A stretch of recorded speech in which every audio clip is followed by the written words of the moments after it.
What we have here is a broken cutting blade on this front end loader on this Honda 6522. Problem we're having, or the problem that we have at the moment, is I bent it pretty good, and what's happened is it's caused this section to swivel in, pulling this side in. So I broke out a tool that I very, very rarely use, but is super, super helpful in just this case.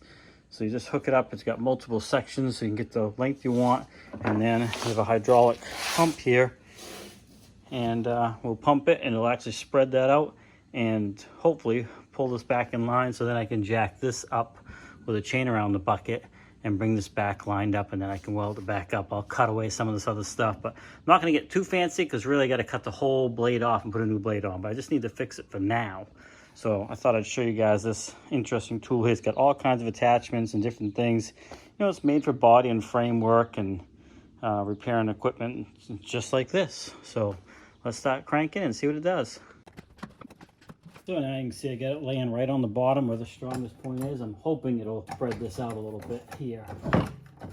I might have to add another piece in since I've moved this out a little ways. Hopefully I'm not blocking you too. Oh, maybe I was blocking you a little bit. Sorry. I'm trying to watch right here, see if that's opening up any. Next thing I can do is bring that whole thing forward, so I'm pushing out just on the outer edge, which should help spread that out. I got a pretty good bow in that heavy metal there, so I think we will back it off. Yeah, it's holding it a little bit right there, but it's still getting quite a good bow in it. But we've opened that up quite a bit. All right, I got a pretty good amount of pressure on that, but I did jack the jack up, pull that up some, just trying to get it so when I do release it doesn't go all the way back. I can't do any cutting with this stressed like it is. It'd be too dangerous.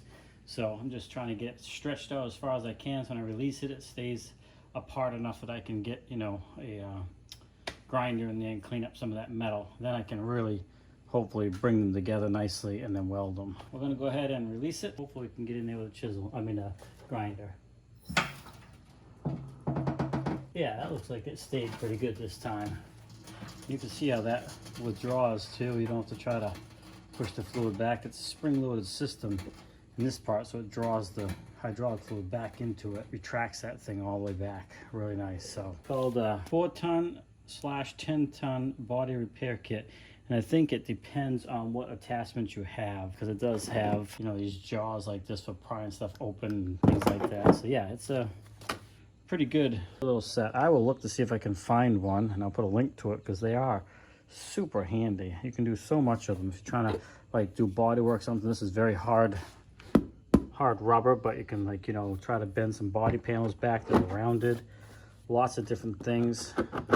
This can screw on to a pipe, and it can grab, you know, from a lip. Different attachments. Anyway, enough about that. Hopefully you like this little review of this kind of. I've had this thing for years, so it's a long time review. It has not been used probably in 4 or 5 years, and you know, it held its fluid and worked perfectly fine for this application to work on this bucket for the tractor. Hey, thanks for swinging by Shane's Mini Shop. Please like, subscribe, comment, come back often for more videos. Have a great day, and we'll see you in the next one.